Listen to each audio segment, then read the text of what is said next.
अब देखो वायरस की बात कर लेते हैं। वायरस क्या था, एनसीईआरटी में पढ़ोगे ना आप, तो वायरस क्या होता है, इसको हम ना लिविंग बोलते हैं ना ये नॉन लिविंग है, ये मरा भी नहीं हुआ, ये जिंदा भी नहीं है। ये कुछ जिंदा लोग हैं, लिविंग बींग्स हैं, ये नॉन लिविंग बींग्स हैं, ये इनके बीच की कुछ चीज है, इसको हम जिंदा भी नहीं कहते, इसकी ये मरा भी नहीं है।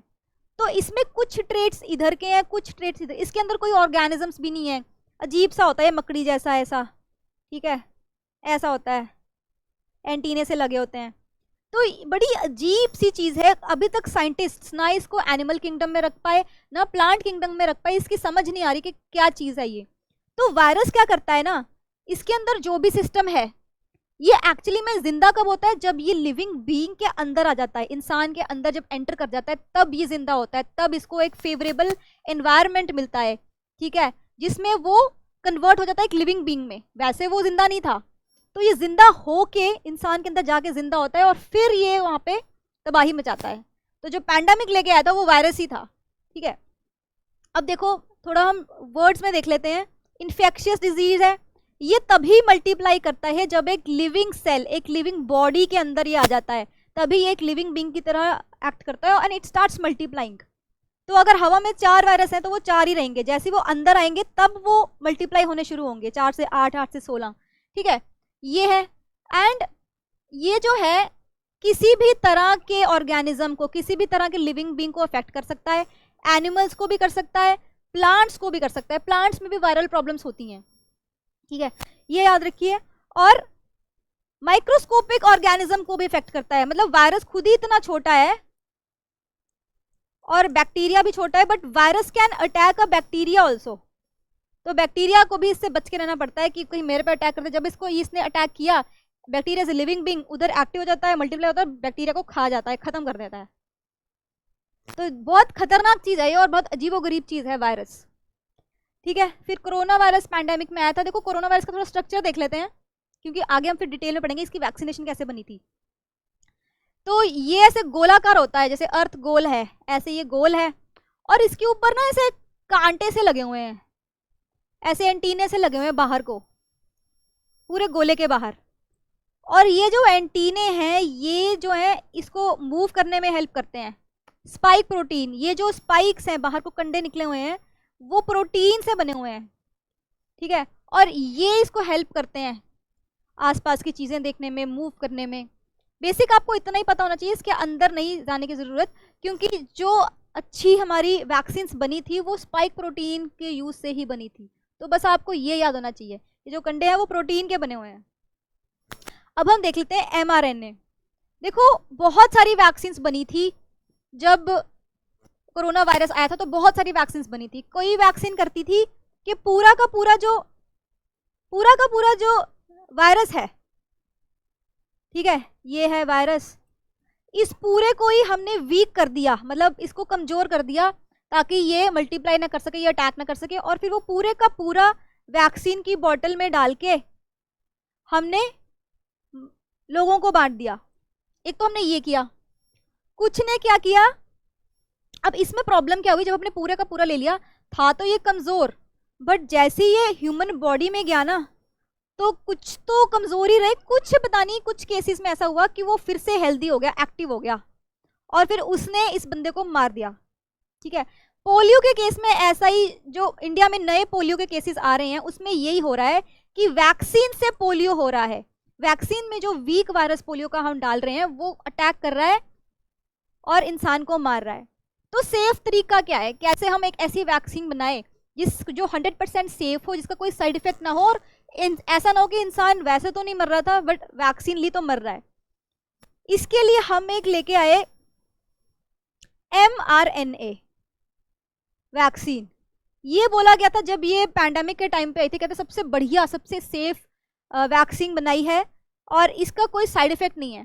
तो what is this M and what is this RNA? कल की क्लास में जब हम DNA पढ़ रहे थे तो हमने पढ़ा था कि DNA जो होता है डबल हेलिक्स होता है, ठीक है, और इसको जब हम काट देते हैं, इसके अंदर बॉन्ड्स होते हैं, ठीक है, जिसको हम काट देते हैं कैंची से बीच में से, तो सिंगल हेलिक्स निकलता है। ये जो सिंगल हेलिक्स निकलता है, जो डीएनए को काट के बनता है, इसको बोलते हैं आरएनए। आरएनए की फुल फॉर्म है राइबो न्यूक्लिक एसिड। और ये जनरली जो वायरस होता है ना, वायरस के अंदर डीएनए नहीं होता। वायरस बहुत ही अजीबोगरीब चीज है, डीएनए नहीं होता, इसमें आरएनए होता है। सिंगल स्टैंड ही होता है, ये डबल स्टैंड नहीं होता, सिंगल स्टैंड होता है, तो इसमें सिर्फ आरएनए होता है। और ये जो आरएनए है, इसमें एक वैरायटी होती है मैसेंजर आरएनए। वो आरएनए जो मैसेज कैरी करता है, मैसेंजर है, वो दूत है। यहाँ पे इस क्या मैसेज कैरी करता है?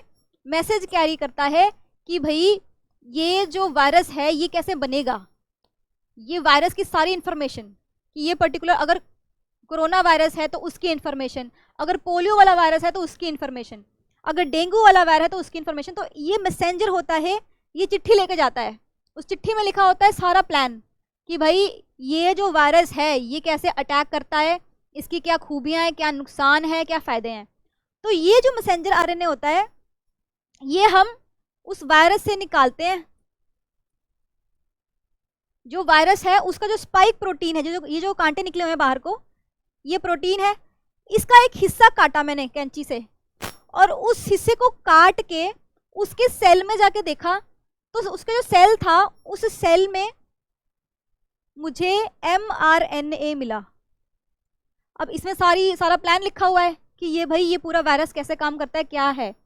उस mRNA को मैंने डाला एक बॉटल में, ये देखो।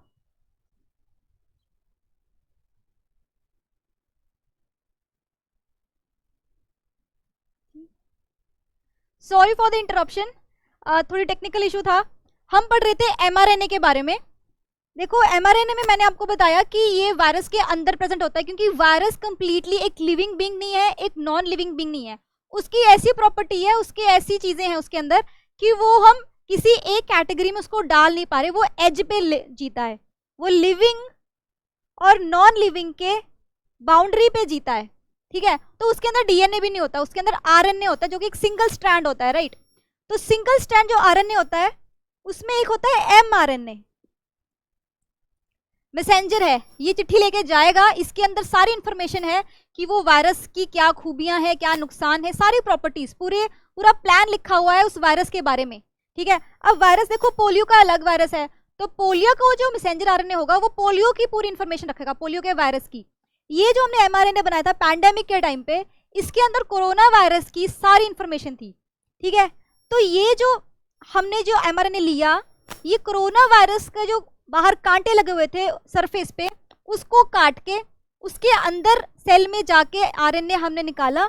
और उसमें से कौन सा आरएनए निकाला हमने? मैसेंजर आरएनए निकाला, जिसमें सारा प्लान लिखा हुआ था पूरी चिट्ठी में। इस मैसेंजर आरएनए को हमने वैक्सीन बनाई। तो देखो, ये जो बाहर हमने, अगर हमने वायरस के बाहर ये mRNA निकाल दिया है, तो ये मर ना जाए, इसके अंदर की इंफॉर्मेशन खराब ना हो जाए, इसलिए हमने इसके ऊपर लिपिड की कोटिंग लगा दी ताकि ये प्रोटेक्टेड रहे। लिपिड मतलब फैट, चिकनाहट जो हम खाते हैं, तो वो लिपिड की कोटिंग लगा दी और वो हमने शीशियों में बंद कर दी। ये बन गई हमारी वैक्सीन। अब ये जो वैक्सीन का टीका जब हम किसी इंसान पे लगाएंगे तो होगा क्या? टीके से वो जो ये वाला पैकेट है, लिपिड वाला पैकेट जिसके अंदर mRNA है, ये उसकी बॉडी के अंदर जाएगा, ब्लड में जाएगा, ब्लड से जाएगा सेल तक। और सेल के अंदर जब यहाँ पे सेल देखेगा कि एक लिपिड में पैक्ड कुछ आया है, तो वो देखेगा लिपिड में पैक्ड है, कुछ अच्छी चीज होगी, वो एंट्री मारता है। जैसे एंट्री मारता है, यहाँ पे mRNA है, mRNA इस सेल को बताता है कि भाई जो एक वायरस है वो ऐसा है। चिट्ठी में सब लिखा हुआ कि ऐसा वायरस है। सेल जब देखता है mRNA को, वो देखता है ये तो दुश्मन है, ये तो मेरे को नुकसान पहुंचाएगा, तो वो क्या करता है, इसके अगेंस्ट, इस mRNA के अगेंस्ट एंटीबॉडीज बनाता है। What are antibodies? एंटीबॉडी है हमारे अंदर की फौज, हमारे अंदर की आर्मी जो दुश्मन से लड़ती है। किसी भी तरह का अटैक होता है, किसी भी तरह का दुश्मन हमारे अंदर आता है, तो एंटीबॉडीज हरकत में आती हैं, ठीक है। जैसे हमारी इंडियन आर्मी है, ये एंटीबॉडीज हमारी फौज है। तो इसने देखा कि एमआरएनए आ गया, सेल ने एंटीबॉडी जनरेट करी जो इस एमआरएनए को मार सके, और उस एंटीबॉडीज ने इस एमआरएनए के अगेंस्ट काम किया और इसके अंदर, पूरे सेल के अंदर ऐसी शक्ति पैदा कर दी कि आगे से अगर कोई ऐसे वाला आरएनए, जिस वायरस के अंदर ये आरएनए पड़ा है, वो कोई वायरस मेरे पे अटैक करेगा तो मैं लड़ लूंगा। ठीक है, तो सेल की देखो, सेल की बड़ी खूबी है, सेल के अंदर मेमोरी है, याद रखने की तकनीक है। आपने बचपन में जो वैक्सीन ली हुई हैं, जिन जिन प्रॉब्लम्स के लिए, पोलियो के लिए ली होगी, चिकन पॉक्स के लिए ली होगी, वो वैक्सीन, उसमें जो हमारे वीक वायरस थे या कोई भी इंफेक्शियस डिजीज का कोई भी ऑर्गेनिज्म डाला था, हमारी बॉडी को पूरी जिंदगी वो याद रहेगा कि कल को अगर 20 वैक्सीन लेने के 20 साल बाद भी कोई वायरस या कोई बैक्टीरिया मेरे पे अटैक कर रहा है और उसकी मैंने वैक्सीन बचपन में ली थी, तो उसको याद है कि उससे कैसे लड़ना है। उसने उसका जो मैसेज है वो सेव करके रखा हुआ है अपने दिमाग में, अपनी मेमोरी में। तो जब भी अटैक होगा अगले 50 साल, जब तक ये सेल जिंदा है तब तक ये याद रखेगा कि अगर ऐसा कोई वायरस आया तो मैं उसको मार सकता हूँ, वो मेरे पे अटैक नहीं कर सकता है। तो this is a very special property of a cell.